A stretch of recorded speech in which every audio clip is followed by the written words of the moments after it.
കാസർഗോഡ് ജില്ലയെ അക്ഷരാർത്ഥത്തിൽ ഇളക്കിമറിച്ച സംഭവം. അധൂർ പോലീസ് സ്റ്റേഷനിലേക്ക് മൊയ്തു എന്നൊരാൾ തന്റെ മകളെ കാണാനില്ല എന്നുള്ള ഒരു പരാതിയുമായി എത്തുന്നു. പരാതിക്കാരനായ മൊയ്തു കർണാടകത്തിലെ കുടകിലാണ് താമസിക്കുന്നത്. സാമ്പത്തിക ബുദ്ധിമുട്ടുള്ള കുടുംബമായതിനാൽ അയാളുടെ മകൾക്ക് 7ാം ക്ലാസ്സിൽ വെച്ച് തന്നെ പഠിത്തം അവസാനിപ്പിക്കേണ്ടി വന്നിരുന്നു. പഠിക്കാൻ താല്പര്യമുണ്ടായിരുന്ന സഫിയ എപ്പോഴും ആ കാര്യത്തെക്കുറിച്ച് പറയുന്നത് അവളുടെ ഉമ്മ അയൽക്കാരോടൊക്കെ പറഞ്ഞിരുന്നു.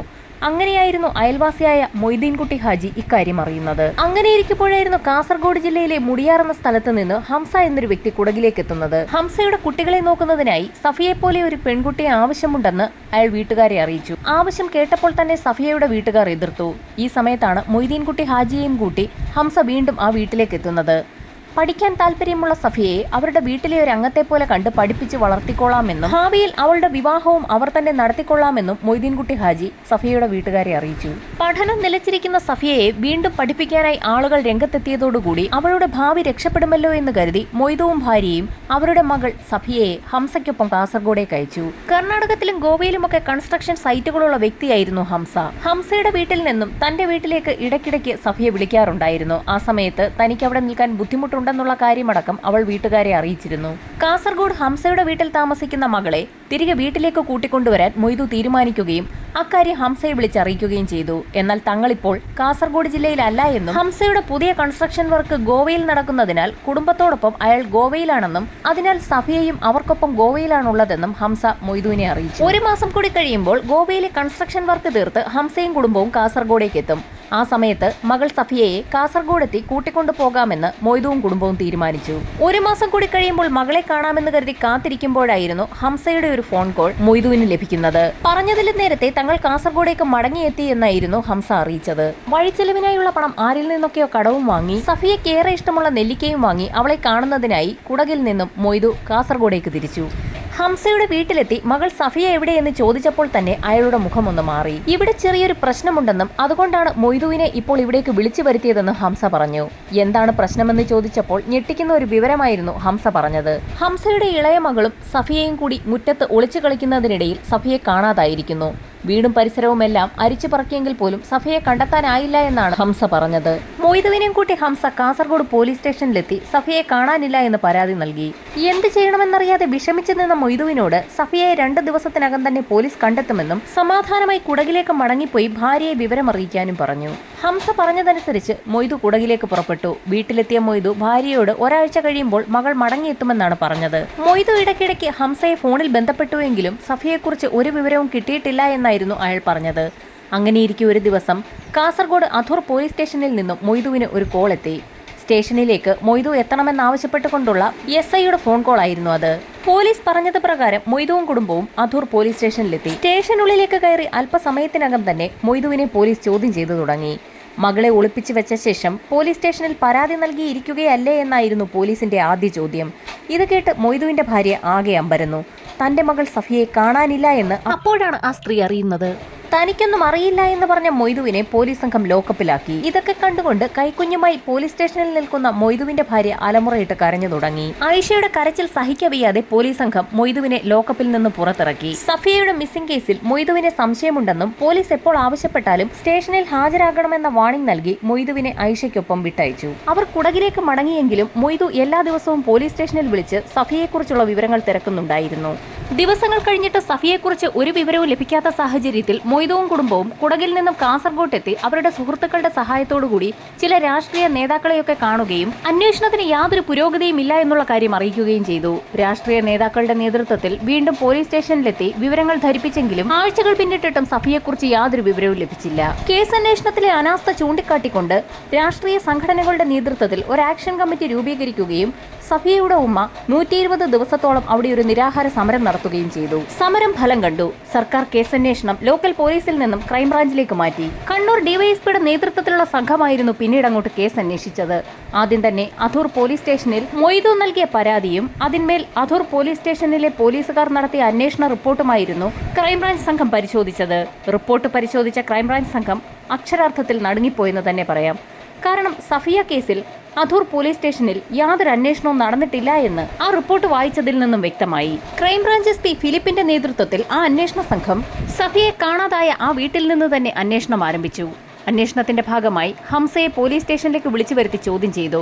അതിനുശേഷം സഫിയയുടെ പിതാവ് മൊയ്തുവിനെയും ചോദ്യം ചെയ്തു. അധൂർ പോലീസ് സ്റ്റേഷനിലെ കേസ് റെക്കോർഡ് പരിശോധിച്ച ക്രൈംബ്രാഞ്ചിന് ഒരു കാര്യം വ്യക്തമായി. അധൂർ പോലീസ് സ്റ്റേഷനിൽ നടത്തിയ അന്വേഷണത്തിൽ ഹംസയെ ഒരു തവണ പോലും ചോദ്യം ചെയ്തിട്ടില്ല. അധൂർ സ്റ്റേഷനിലെ പോലീസ് ഹംസയുമായി ഒരു അടുപ്പം സൂക്ഷിക്കുന്നു എന്ന് തന്നെ ക്രൈംബ്രാഞ്ചിന് വ്യക്തമായി. അതുകൊണ്ട് തന്നെ ഹംസയുടെ മൊഴികൾ സൂക്ഷ്മമായ ഒരു വിശകലനത്തിന് തന്നെ ക്രൈംബ്രാഞ്ച് സംഘം വിധേയമാക്കി. ഹംസയുടെ മൊഴി അനുസരിച്ച് അയാളുടെ കുടുംബത്തോടൊപ്പം സഫിയയും ഗോവയിൽ നിന്ന് കാസർഗോഡേക്ക് മടങ്ങിയെത്തിയിരുന്നു. ഒരു വാഹനത്തിലായിരുന്നു അവരുടെ യാത്ര. വീട്ടിലെത്തി തൊട്ടടുത്ത ദിവസം വൈകുന്നേരമായിരുന്നു സഫിയെ കാണാതെയായത്. ആ മൊഴിയിൽ എത്രത്തോളം വാസ്തവമുണ്ടെന്ന് അന്വേഷിക്കാൻ തീരുമാനിച്ച പോലീസ് സംഘം ഗോവയിൽ നിന്നും കാസർഗോട്ടേക്കുള്ള യാത്രയിലെ പ്രധാന ചെക്ക് പോസ്റ്റുകളിലൊക്കെ ഒരു അന്വേഷണം നടത്തി. ഹംസയും കുടുംബവും അന്ന് സഞ്ചരിച്ച വാഹനത്തിന്റെ നമ്പർ അയാളെ ചോദ്യം ചെയ്തതിൽ നിന്നും പോലീസ് സംഘം രേഖപ്പെടുത്തിയിരുന്നു. എന്നാൽ എല്ലാ ചെക്ക് പോസ്റ്റുകളിലും അതുവഴി വരുന്ന ആളുകളുടെ എണ്ണം രേഖപ്പെടുത്തുന്ന പതിവില്ല. വിശദ വിവരങ്ങൾ രേഖപ്പെടുത്തുന്ന ചെക്ക് പോസ്റ്റുകളുമുണ്ട്. അതിലൊന്ന് മഞ്ചാളി ചെക്ക് പോസ്റ്റ് ആയിരുന്നു. അവിടെ എത്തി രേഖകൾ പരിശോധിച്ചപ്പോൾ ഹംസയുടെ വാഹനം സഞ്ചരിച്ചതിന്റെ എല്ലാ വിവരങ്ങളും അതിൽ നിന്ന് ലഭിച്ചു.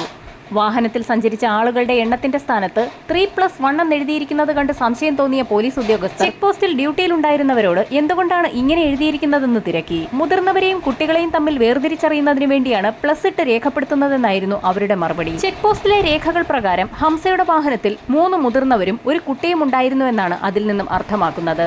ചെക്ക് പോസ്റ്റിലെ റെക്കോർഡിൽ നിന്നും ഹംസയുടെ വാഹനത്തിന്റെ വിവരങ്ങൾ ഉൾപ്പെടുന്ന പേജിന്റെ ഫോട്ടോ എടുത്ത ശേഷം ക്രൈംബ്രാഞ്ച് സംഘം കാസർഗോഡേക്ക് മടങ്ങിയെത്തുകയും ആ രേഖകളെല്ലാം വിശദമായ പരിശോധനയ്ക്ക് വിധേയമാക്കുകയും ചെയ്തു. പരിശോധനയിൽ ചെക്ക് പോസ്റ്റിലെ റെക്കോർഡിൽ ആളുകളുടെ എണ്ണം 2+1 എന്നാണ് ആദ്യം എഴുതിയിരുന്നതെന്നും ആ 2 പിന്നീട് 3 ആക്കിയതാണെന്നും മനസ്സിലായി. ക്രൈംബ്രാഞ്ചിന്റെ സംശയം അവിടെ നിന്നും ആരംഭിച്ചു.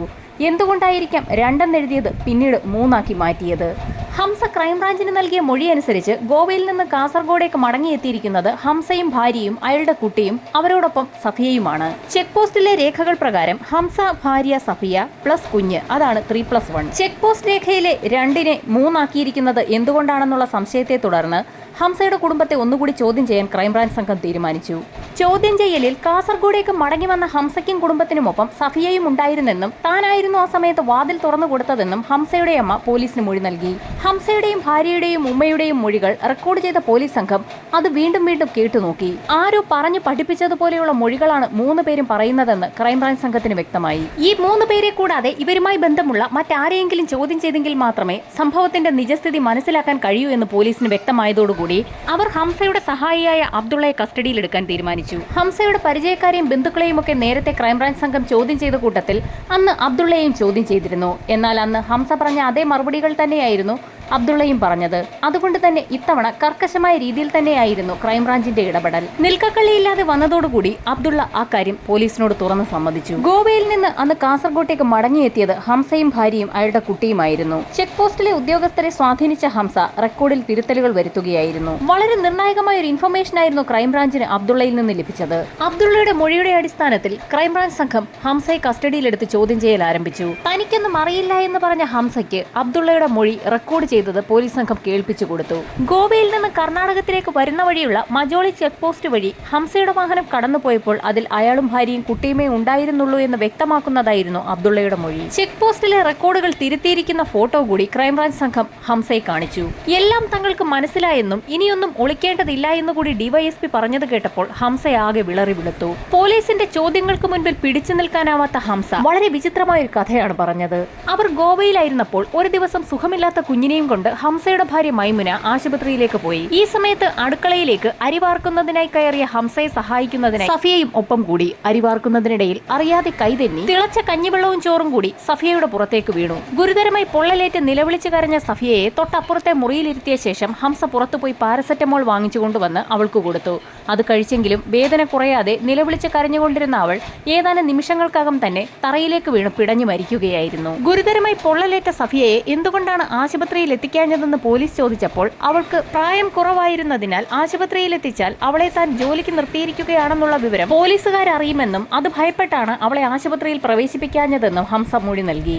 മരിച്ചു കിടക്കുന്ന സഫിയയുടെ മൃതദേഹം എന്ത് ചെയ്യണമെന്ന് കുറെ നേരം ആലോചിച്ച ശേഷം അവളുടെ മൃതശരീരം ഹംസ കഷ്ണം കഷ്ണമായി വെട്ടിനുറുക്കി പ്ലാസ്റ്റിക് കവറുകളിലാക്കി. ആ മൃതദേഹ ഭാഗങ്ങൾ എവിടെയെങ്കിലും ഉപേക്ഷിക്കാൻ തീരുമാനിക്കുകയും ഒരു സഹായത്തിനായി അബ്ദുള്ളയെ കൂടെ കൂട്ടുകയും ചെയ്തു. പ്ലാസ്റ്റിക് കവറുകൾ ഒരു വാഹനത്തിനുള്ളിൽ കയറ്റിയ ശേഷം ആ വാഹനവുമായി അവർ അവിടെ നിന്നും പുറപ്പെട്ടു. ആളൊഴിഞ്ഞ സ്ഥലത്തെത്തുമ്പോഴൊക്കെ ഹംസ പ്ലാസ്റ്റിക് കവറുകൾ പുറത്തേക്കെറിയുന്നത് ശ്രദ്ധയിൽപ്പെട്ട അബ്ദുള്ള കാര്യമെന്താണെന്ന് തിരക്കി. അപ്പോഴായിരുന്നു യഥാർത്ഥത്തിൽ അബ്ദുള്ള കാര്യങ്ങളൊക്കെ മനസ്സിലാക്കുന്നത്. റോഡിന്റെ വശങ്ങളിലേക്ക് ഇത്തരത്തിൽ പ്ലാസ്റ്റിക് കവറുകൾ വലിച്ചെറിയുന്നത് ഏതെങ്കിലും ഒരു സമയത്ത് നാട്ടുകാരുടെയൊക്കെ ശ്രദ്ധയിൽപ്പെടുകയും അത് കറങ്ങിത്തിരിഞ്ഞ് ഹംസയിലേക്ക് തന്നെ എത്തുമെന്നും അബ്ദുള്ള പറഞ്ഞത് കേട്ടപ്പോൾ ഹംസയ്ക്ക് ആകെ ഭയമായി. എന്ത് ചെയ്യണമെന്ന് അപ്പോൾ തന്നെ ഇരുവരും കൂടിയാലോചന തുടങ്ങി. വലിച്ചെറിഞ്ഞ പ്ലാസ്റ്റിക് കവറുകളൊക്കെ തിരികെ എടുത്തുകൊണ്ടുവന്ന് വണ്ടിയിലാക്കിയ ശേഷം ഹംസയുടെ ഗോവയിലെ കൺസ്ട്രക്ഷൻ സൈറ്റിലേക്ക് എത്തുകയും അവിടെ പണി ചെയ്തുകൊണ്ടിരിക്കുന്നവരുടെ കൂട്ടത്തിൽ നിന്നും 2-3 തൊഴിലാളികളെ വിളിച്ചു വരുത്തി അവിടെ ഒരു സ്ഥലം കാണിച്ചു കൊടുത്ത ശേഷം ഒരു കിണർ കുഴിക്കാൻ ആവശ്യപ്പെടുകയും ചെയ്തു. ഹംസയുടെ നിർദ്ദേശപ്രകാരം ആ തൊഴിലാളികൾ വളരെ ആഴത്തിലുള്ള ഒരു കിണർ തന്നെ അവിടെ കുഴിച്ചു. പണിക്കാരവിടെ നിന്നും വൈകുന്നേരം പോയ ശേഷം ഹംസയും അബ്ദുള്ളയും അവിടേക്ക് എത്തുകയും കാറിൽ സൂക്ഷിച്ചിരുന്ന ആ കവറുകളൊക്കെ എടുത്ത് കിണറ്റിലേക്ക് ഇടുകയും ചെയ്തു. ശേഷം അവരിരുവരും ചേർന്ന് ആ കവറിന്റെ ഭാഗങ്ങളൊന്നും തന്നെ പുറത്തേക്ക് കാണാത്ത രീതിയിൽ കുറച്ച് മണ്ണ് അതിന് മുകളിലേക്ക് ഇട്ടു. പിറ്റേ ദിവസം പതിവ് പോലെ തന്നെ കൺസ്ട്രക്ഷൻ സൈറ്റിലേക്ക് ജോലിക്കാരെത്തി.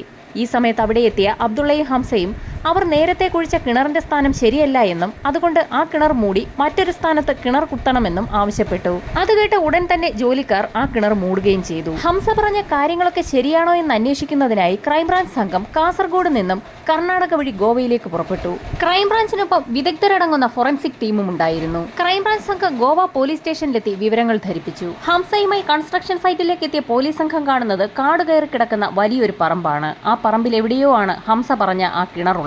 JCB ഉപയോഗിച്ച് ആ പ്രദേശത്തെ മണ്ണ് നീക്കം ചെയ്യാൻ തീരുമാനിച്ച പോലീസ് സംഘം അവിടെ ഒരു ബോഡിക്ക് വേണ്ടിയുള്ള തിരച്ചിലാണ് നടക്കുന്നതെന്നുള്ള കാര്യം JCB ഡ്രൈവർ അറിയാതെ സൂക്ഷിക്കണമെന്നുള്ള നിർദ്ദേശം കൂടി മുൻപോട്ട് വെച്ചു. ഇതേ സമയം തന്നെ ഫോറൻസിക് സംഘം സഫിയയുടെ മൃതദേഹാവശിഷ്ടങ്ങൾ കൊണ്ടുപോയ ഹംസയുടെ ആ വാഹനത്തിലും പരിശോധന നടത്തി. ഏറെ നേരം നീണ്ടുനിന്ന പരിശോധനയ്ക്കൊടുവിൽ വാഹനത്തിൽ നിന്നും ഒരു മുടി കണ്ടെത്തി. വണ്ടിയുടെ ഡിക്കിയിൽ നിന്നും നീല നിറത്തിലുള്ള ഒരു നൂലും കിട്ടി. കാറിന്റെ ഡിക്കിക്കുള്ളിൽ നിന്നും കാർഡ്ബോർഡ് പെട്ടിക്കുള്ളിലാക്കിയ നിലയിൽ ഒരു ടയർ കിട്ടി.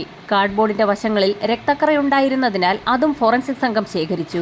JCB ഉപയോഗിച്ചുള്ള തിരച്ചിലിൽ ആശാവഹമായ ഒന്നും തന്നെ കണ്ടെത്താനായില്ല. അങ്ങനെ സമയം വൈകുന്നേരമായപ്പോൾ JCB ഏതോ ഒരു തുണിയിൽ തട്ടിയതായി ഡ്രൈവർ വ്യക്തമാക്കി. തുണി വലിച്ചെടുത്തപ്പോൾ അത് നീല നിറത്തിലുള്ള ഒരു വസ്ത്രത്തിന്റെ ഭാഗമായിരുന്നു. ഹംസ നേരത്തെ ക്രൈംബ്രാഞ്ചിന് നൽകിയ മൊഴി അനുസരിച്ച് പൊള്ളലേറ്റ് മരണമടഞ്ഞ ശേഷം സഫിയയുടെ മൃതദേഹത്തിൽ നിന്നും വസ്ത്രങ്ങൾ പൂർണ്ണമായും ഊരിമാറ്റിയ ശേഷം മൃതദേഹങ്ങൾ കഷ്ണങ്ങളാക്കി മുറിച്ച് പ്ലാസ്റ്റിക് കവറിലാക്കുകയായിരുന്നു.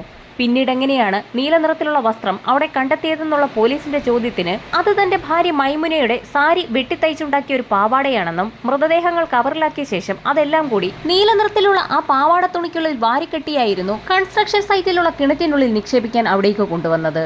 സമയം സന്ധ്യ കഴിഞ്ഞിട്ടും JCB ഉപയോഗിച്ചുള്ള തിരച്ചിലിൽ സഫിയയുടെ ബോഡി കണ്ടെത്താനാകാതെ പോലീസ് സംഘം അന്നത്തെ തിരച്ചിൽ അവസാനിപ്പിച്ചു. JCB ഉപയോഗിച്ച് ഇനി കൂടുതൽ ആഴത്തിൽ കുഴിക്കാൻ കഴിയുകയില്ല എന്ന് മനസ്സിലാക്കിയ ക്രൈംബ്രാഞ്ച് സംഘം ഹിറ്റാച്ചി ഉപയോഗിച്ച് കുഴിയെടുക്കാൻ തീരുമാനിച്ചു. എത്ര മറച്ചുവെക്കാൻ ശ്രമിച്ചിട്ടും പോലീസ് സംഘം അവിടെ ഒരു ഡെഡ് ബോഡിയാണ് തിരയുന്നതെന്ന വാർത്ത അപ്പോഴേക്കും ആ പ്രദേശമാകെ പരന്നിരുന്നു. കുഴിയെടുക്കുന്നതിനായി അടുത്ത ദിവസം ഹിറ്റാച്ചിയുള്ള ഒരാളുമായി പോലീസ് കോൺടാക്ട് ചെയ്തെങ്കിലും ഡ്രൈവർ സ്ഥലത്തില്ലാത്തതിനാൽ ഹിറ്റാച്ചി എടുക്കാൻ കഴിയില്ല എന്ന മറുപടിയായിരുന്നു ലഭിച്ചത്. ഡെഡ് ബോഡി കുഴിച്ചെടുക്കാനാണെന്ന് മനസ്സിലാക്കിയതിനാൽ ഹിറ്റാച്ചി ഓടിക്കാൻ അറിയാവുന്ന ഒരു ഡ്രൈവർമാർ പോലും ആ സമയത്ത് മുൻപോട്ട് വന്നില്ല. ഗോവയിൽ ഹിറ്റാച്ചി ഓടിക്കാൻ അറിയാവുന്ന ഒരു ഡ്രൈവർമാരും മുൻപോട്ട് വരില്ല എന്ന് മനസ്സിലാക്കിയ SP ഫിലിപ്പ് അദ്ദേഹത്തിന്റെ സുഹൃത്ത് ബന്ധങ്ങൾ വെച്ച് ഡൽഹിയിലുള്ള ഒരു സുഹൃത്തിന്റെ സഹായത്തോടുകൂടി സർദാർജിയായ ഒരു ഹിറ്റാച്ചി ഡ്രൈവറെ ഫ്ലൈറ്റിൽ ഡൽഹിയിൽ നിന്നും ഗോവയിലേക്ക് എത്തിച്ചു. ഹിറ്റാച്ചി ഉപയോഗിച്ച് പരിചയസമ്പത്തുള്ള സർദാർജി അവിടം കുഴിച്ചു തുടങ്ങി. ഏതാനും മണിക്കൂറുകൾക്കകം തന്നെ രൂക്ഷഗന്ധം വമിച്ചു. കുഴിയെടുത്ത് പുറത്തേക്കിടുന്ന മണ്ണ് വിശദമായി തന്നെ ഫോറൻസിക് സംഘം പരിശോധിച്ചു തുടങ്ങി. അങ്ങനെ കുഴിയെടുക്കുന്നതിനിടയിൽ എല്ലിൻ കഷ്ണം കണ്ടു തുടങ്ങി. എന്നാൽ ഹംസയുടെ മൊഴി അനുസരിച്ച് ഒരു കാരണവശാലും എല്ലിൻ കഷ്ണങ്ങൾ അവിടെ നിന്ന് കിട്ടാൻ സാധ്യത വളരെ കുറവാണ്. കാരണം സഫിയയുടെ മൃതദേഹം വെട്ടിനുറുക്കിയ നിലയിലായിരുന്നു പ്ലാസ്റ്റിക് കവറുകളിലാക്കി അവിടെ നിക്ഷേപിച്ചത്. വലിയ എല്ലിൻ കഷ്ണങ്ങളൊന്നും അവിടെ നിന്നും കിട്ടാൻ സാധ്യതയില്ലാത്തതിനാൽ ഇനിയുള്ള തിരച്ചിൽ വളരെ ശ്രദ്ധിച്ചു വേണമെന്ന് ഹിറ്റാച്ചി ഡ്രൈവർക്ക് ഫോറൻസിക് സംഘം നിർദ്ദേശം നൽകി. ഹിറ്റാച്ചി ഉപയോഗിച്ചുള്ള തിരച്ചിലിൽ ചെറിയ ചെറിയ എല്ലിൻ കഷ്ണങ്ങൾക്കൊപ്പം ഒരു തലയോട്ടി കൂടി കിട്ടി. നേരത്തെ കിട്ടിയ എല്ലിൻ കഷ്ണങ്ങളിൽ കാലിന്റെ ഭാഗത്തെ അസ്ഥിയിൽ അസ്വാഭാവികമായ രീതിയിലുള്ള ഒരു വെട്ട് ഫോറൻസിക് സംഘം ശ്രദ്ധിച്ചിരുന്നു. ഇപ്പോൾ കിട്ടിയിരിക്കുന്ന തലയോട്ടിയിലും താടിയെല്ലിന്റെ ഭാഗത്തായി വലിയൊരു വെട്ടേറ്റിരിക്കുന്നതായി ഫോറൻസിക് സംഘം മനസ്സിലാക്കി. അസ്വാഭാവികമായ രീതിയിലുള്ള വെട്ട് കണ്ടപ്പോൾ തന്നെ ഹംസയെ പോലീസ് സംഘം വീണ്ടും ചോദ്യം ചെയ്തു. ഹംസയോട് ക്രൈംബ്രാഞ്ച് DYSP സന്തോഷ് കുമാർ ഒരേ ഒരു ചോദ്യമാണ് ചോദിച്ചത്. എങ്ങനെയാണ് സഫിയെ വെട്ടിമുറിച്ചത്? സഫിയയെ തലകുത്തനെ പിടിച്ചാണ് മുറിച്ചതെന്നും കാലിൽ വെട്ടേറ്റ സമയത്ത് അവളൊന്ന് പിടഞ്ഞിരുന്നുവെന്നും ഹംസ അറിയാതെ പോലീസിനോട് പറഞ്ഞുപോയി. പെട്ടെന്നാണ് ക്രൈംബ്രാഞ്ച് സംഘം ഒരു കാര്യം ശ്രദ്ധിച്ചത്. ഹംസ ഇതുവരെ പറഞ്ഞ മൊഴി അനുസരിച്ച് പൊള്ളലേറ്റ് മരണപ്പെട്ട സഫിയയുടെ മൃതദേഹമായിരുന്നു അയാൾ കഷ്ണം കഷ്ണമാക്കി മുറിച്ച് പ്ലാസ്റ്റിക് കവറുകളിലാക്കിയത്. എന്നാൽ ഇപ്പോൾ അയാൾ പറഞ്ഞത് സഫിയയുടെ മൃതദേഹം തലകുത്തനെ പിടിച്ച് അയാൾ കാലിൽ വെട്ടിയ സമയത്ത് അവളൊന്ന് പിടഞ്ഞു എന്നാണ്. ഇതിൽ നിന്നും ജീവനുള്ള സഫിയയെ ഹംസ വെട്ടി കൊലപ്പെടുത്തിയതാണെന്ന് വ്യക്തമായി. ഈ സമയത്താണ് ഫോറൻസിക് സംഘം പോലീസിനോട് ഒരു കാര്യം പറയുന്നത്. സഫിയ ജീവിച്ചിരുന്ന സമയത്താണ് അവളുടെ താടിയെല്ലിന് വെട്ടേറ്റിരിക്കുന്നത്. തല കുത്തനെ പിടിച്ച് മരണപ്പെട്ട ഒരു ബോഡിയിൽ വെട്ടുന്ന രീതിയിലുള്ള ഒരു വെട്ടല്ലായിരുന്നു താടിയെല്ലിന് കിട്ടിയിരിക്കുന്നത്. അതിന്റെ കാര്യകാരണ സഹിതം ഫോറൻസിക് സംഘം പോലീസിനോട് വ്യക്തമാക്കി. ജീവനോടുകൂടി ഒരാൾ എഴുന്നേറ്റ് നിൽക്കുമ്പോൾ അയാളുടെ തൊട്ടു മുൻപിൽ നിൽക്കുന്ന ഒരാൾ വെട്ടിയാൽ മാത്രമേ അത്തരത്തിലൊരു പാടുണ്ടാവുകയുള്ളൂ എന്ന് ഫോറൻസിക് സംഘം ക്രൈംബ്രാഞ്ചിനെ അറിയിച്ചു. വളരെ നിർണായകമായ ഒരു വിലയിരുത്തലായിരുന്നു അവിടെ നടന്നത്. സഫിയയെ ജീവനോടുകൂടി ഹംസ വെട്ടി കൊലപ്പെടുത്തിയതാണെന്ന് ഇതിൽ നിന്നും പൂർണ്ണമായും വ്യക്തമായി. സഫിയയുടെ കൊലപാതകം നടന്ന അപ്പാർട്ട്മെന്റിലേക്ക് തെളിവെടുപ്പിനായി ഹംസയെ പോലീസ് സംഘം എത്തിച്ചു. സഫിയയുടെ ശരീരം ബാത്റൂമിലിട്ട് വെട്ടിനുറുക്കിയെന്നായിരുന്നു ഹംസയുടെ മൊഴി. ബാത്റൂമെല്ലാം കഴുകി വൃത്തിയാക്കിയ നിലയിലായിരുന്നെങ്കിൽ പോലും ഫോറൻസിക് സംഘം ആ മുറിയും ബാത്റൂമും ഒക്കെ വിശദമായി തന്നെ പരിശോധിച്ചു. മുറിയിൽ ചാരി വെച്ചിരിക്കുന്ന ചൂല് പരിശോധിച്ച ഫോറൻസിക് വിദഗ്ധ ഷേർലി മാത്യുവിന് ആ ചൂലിൽ നിന്നും ഒരു രക്തക്കറ കണ്ടെത്താനായി. സഫിയയുടെ മൃതദേഹം മുറിക്കാൻ ഉപയോഗിച്ച കത്തിയും അവളുടെ വസ്ത്രങ്ങളുമൊക്കെ എന്ത് ചെയ്തു എന്ന് പോലീസ് സംഘം ഹംസയോട് ചോദിച്ചു. അതിനും ഹംസയ്ക്ക് വ്യക്തമായ മറുപടി ഉണ്ടായിരുന്നു. അതെല്ലാം കൂടി തൊട്ടടുത്തുള്ള ആളൊഴിഞ്ഞ പറമ്പിലിട്ട് കത്തിക്കുകയും അവയെല്ലാം കത്തിത്തീർന്നോ എന്ന് നോക്കുന്നതിനായി തൊട്ടടുത്ത ദിവസം അവിടേക്ക് എത്തുകയും കത്തി തീർന്നിട്ടില്ല എന്ന് മനസ്സിലായ സാഹചര്യത്തിൽ ബാക്കി അവശേഷിച്ച സാധനങ്ങളെല്ലാം കൂടി വീണ്ടും അവിടെയിട്ട് 2-3 ദിവസങ്ങളിലായി കത്തിച്ചു എന്നായിരുന്നു അയാൾ പറഞ്ഞ മറുപടി. എന്നാൽ പിന്നീട് അയാൾ ചെന്നപ്പോൾ ആ കത്തി പോലും അവിടെ കണ്ടെത്താനായില്ല എന്നും ആക്രി പറക്കുന്ന ആളുകൾ ഇവിടെ സജീവമായതിനാൽ അവർ എടുത്തുകൊണ്ട് പോയി കാണുമെന്ന് താൻ കരുതിയെന്നും ഹംസ പോലീസിന് മൊഴി നൽകി. കത്തിയും സഫിയയുടെ വസ്ത്രങ്ങളും കത്തിച്ചു എന്ന് പറഞ്ഞ ആ പറമ്പിൽ എന്തെങ്കിലും തെളിവ് കിട്ടുമോ എന്നറിയുന്നതിനായി പോലീസ് സംഘം ഒരു തിരച്ചിൽ നടത്തി. ആ പ്രദേശത്തുള്ള മുഴുവൻ ആളുകളും വേസ്റ്റ് കൊണ്ട് തള്ളുന്ന ഒരു സ്ഥലമായിരുന്നു അത്. പലരും അത് കത്തിച്ചിട്ടുമുണ്ട്. എങ്കിൽ പോലും വിശദമായ ഒരു തിരച്ചിൽ തന്നെയാണ് പോലീസ് നടത്തിയത്. തിരച്ചിലിനൊടുവിൽ ഒരു കത്തിയുടെ പിടിയാണ് പോലീസിന് കിട്ടിയത്. ഇരുമ്പ് പറക്കുന്ന ആക്രികളാരോ കത്തി ഊരിയെടുത്ത ശേഷം പിടി അവിടെ ഉപേക്ഷിച്ചിരിക്കുകയായിരുന്നു. അങ്ങനെ ഹംസയുമായി ഗോവയിൽ നിന്ന് ലഭിക്കാവുന്ന എല്ലാ തെളിവുകളും ശേഖരിച്ച പോലീസ് ക്രൈംബ്രാഞ്ച് വിഭാഗങ്ങൾ കേരളത്തിലേക്ക് മടങ്ങി. കേരളത്തിലെത്തിയുള്ള അവരുടെ ആദ്യത്തെ നടപടി അവർക്ക് ലഭിച്ച മൃതദേഹ അവശിഷ്ടങ്ങൾ സഫിയയുടേത് തന്നെയാണോ എന്ന് ഉറപ്പിക്കുന്നതിനായുള്ള DNA പരിശോധനയായിരുന്നു. സഫിയയുടെ മാതാപിതാക്കളുടെ രക്തസാമ്പിളുകളും ഗോവ കൺസ്ട്രക്ഷൻ സൈറ്റിലെ കിണറ്റിൽ നിന്ന് ലഭിച്ച മൃതദേഹ അവശിഷ്ടങ്ങളും DNA പരിശോധനയ്ക്ക് വിധേയമാക്കി. ക്രൈംബ്രാഞ്ച് സംഘം കാത്തിരുന്ന DNA പരിശോധനാ ഫലം പുറത്തു വന്നപ്പോൾ കൊല്ലപ്പെട്ടത് സഫിയ തന്നെയെന്ന് തെളിഞ്ഞു. ക്രൈംബ്രാഞ്ച് സംഘം ഉടൻ തന്നെ ഫൈനൽ റിപ്പോർട്ട് തയ്യാറാക്കി. ഹംസയുടെ ഭാര്യ മൈമുന, അവരുടെ സഹായിയായിരുന്ന അബ്ദുള്ള, ചെക്ക് പോസ്റ്റിൽ റെക്കോർഡ് തിരുത്തിയ പോലീസുകാരൻ ഇവരെല്ലാം പ്രതികളായി. ഇവർക്കെല്ലാം പുറമെ അബ്ദുള്ളയെയും സഫിയയുടെ കുടുംബത്തെ ഹംസയ്ക്ക് പരിചയപ്പെടുത്തി കൊടുക്കുകയും ചെയ്ത മൊയ്തീൻ കുട്ടിയെയും പോലീസ് അറസ്റ്റ് ചെയ്തു. കുറ്റപത്രം കോടതിയിൽ സമർപ്പിച്ച് വിചാരണ ആരംഭിച്ചപ്പോൾ ഹംസയ്ക്ക് വേണ്ടി വാദിക്കാനായി വിദഗ്ധരടങ്ങുന്ന വക്കീലന്മാരുടെ ഒരു സംഘം തന്നെ എത്തി. താൻ നിരപരാധിയാണെന്നും ഇതെല്ലാം പോലീസും ക്രൈംബ്രാഞ്ചും ചേർന്നൊരുക്കിയ ഒരു കഥയാണെന്നും ഹംസയും ഹംസയ്ക്ക് വേണ്ടി വാദിക്കാനെത്തിയ വക്കീലന്മാരും കോടതിയിൽ ആവർത്തിച്ച് വാദിച്ചു. ഹംസ ഉന്നയിച്ച കാര്യങ്ങളൊക്കെ മുഖവിലക്കെടുത്ത കോടതി സഫിയയ്ക്ക് യഥാർത്ഥത്തിൽ എന്താണ് സംഭവിച്ചതെന്ന് ഹംസയോട് ചോദിച്ചു. അതിന് അയാൾ പറഞ്ഞ മറുപടികളൊന്നും തന്നെ കോടതിക്ക് കൺവിൻസ് ആകുന്ന രീതിയിലല്ലാത്തതിനാൽ കോടതിയുടെ വിധിയും വന്നു. സഫിയ കൊല്ലപ്പെട്ടു എന്നും അല്ലെങ്കിൽ മരണപ്പെട്ടു എന്നും ഉറപ്പുണ്ടായിരുന്നിട്ടും അക്കാര്യം മറച്ചുവെക്കുകയും മൊയ്തുവിനോടടക്കം നുണ പറയുകയും അത് നാട്ടിലൊക്കെ പ്രചരിപ്പിക്കുകയും ചെയ്തതിനായിരുന്നു മൈമുന ശിക്ഷിക്കപ്പെട്ടത്. തെളിവുകൾ നശിപ്പിച്ചതിനായിരുന്നു അബ്ദുള്ളയ്ക്ക് ശിക്ഷ വിധിച്ചത്. ചെക്ക് പോസ്റ്റിൽ കൃത്രിമ രേഖയുണ്ടാക്കിയതിന് ചെക്ക് പോസ്റ്റ് പോലീസിന് ശിക്ഷ ലഭിച്ചു. ഇതിനൊക്കെ കൂട്ടുനിന്ന മൊയ്തീൻ കുട്ടിക്കും ശിക്ഷ കിട്ടി. കൊലപാതക കാരണം വ്യക്തമാക്കാത്ത സാഹചര്യത്തിലും നിസ്സഹായായ സഫിയയെ എന്തിന്റെ പേരിലായാലും വെട്ടിക്കൊലപ്പെടുത്തി മൃതദേഹം കഷ്ണങ്ങളാക്കി മുറിച്ച് കുഴിച്ചു മൂടുകയും ചെയ്ത ഹംസയ്ക്ക് കാസർഗോഡ് സെഷൻസ് കോടതി വധശിക്ഷയാണ് വിധിച്ചത്. വധശിക്ഷയ്ക്കെതിരെ ഹംസ ഹൈക്കോടതിയിൽ അപ്പീൽ നൽകി. വാദപ്രതിവാദങ്ങൾക്കൊടുവിൽ ഹൈക്കോടതി ഹംസയുടെ വധശിക്ഷ ജീവപര്യന്തമാക്കി കുറച്ചു. ബാക്കി ശിക്ഷിക്കപ്പെട്ട ആളുകളെയൊക്കെ കോടതി വെറുതെ വിടുകയും ചെയ്തു. ഈ സമയത്ത് കോടതികളിൽ നിന്നും കോടതികളിലേക്ക് വലിച്ചിഴക്കപ്പെട്ട സഫിയയുടെ ഭൗതിക മൃതദേഹ അവശിഷ്ടങ്ങൾക്കായി മാതാപിതാക്കൾ പോലീസ് സ്റ്റേഷനും കോടതികളും കയറിയിറങ്ങുകയായിരുന്നു. ഭൗതിക മൃതദേഹാവശിഷ്ടങ്ങൾ വീണ്ടെടുക്കുന്നതിനായി മാതാപിതാക്കൾ കാലങ്ങളോളം നടത്തിയ കേസിന്റെ ഫലമായി കാസർഗോഡ് ജില്ലയെ നടുക്കിയ സഫിയ കൊലക്കേസിൽ സഫിയയെ കാണാതെയായി 18 വർഷങ്ങൾക്കിപ്പുറം കോടതി ആ മൃതദേഹാവശിഷ്ടങ്ങൾ ഇപ്പോൾ മാതാപിതാക്കൾക്ക് വിട്ടു നൽകിയിരിക്കുകയാണ്. മകളെ കാത്തിരുന്ന ആ ഉമ്മയ്ക്ക് കിട്ടിയത് മകളുടെ ഒരു തലയോട്ടി മാത്രം. കോടതി വളപ്പിലുണ്ടായിരുന്ന ആളുകളുടെ പോലും കണ്ണുകളെ ഈറനണിയിച്ച ഒരു കാഴ്ചയായിരുന്നു അത്. അസാധാരണമായ ഒരു കേസ് അന്വേഷണവും തികച്ചും മിടുക്കരായ ഒരു ഫോറൻസിക് സംഘത്തിന്റെ ഇടപെടലും കൊണ്ട് മാത്രം തെളിയിക്കപ്പെട്ട ഒരു കേസായിരുന്നു സഫിയയുടേത്. സത്യത്തിൽ ഹംസ എന്തിനാണ് സഫിയെ കൊന്നത്? ആ ചോദ്യം ഇപ്പോഴും ഉയരുകയാണ്.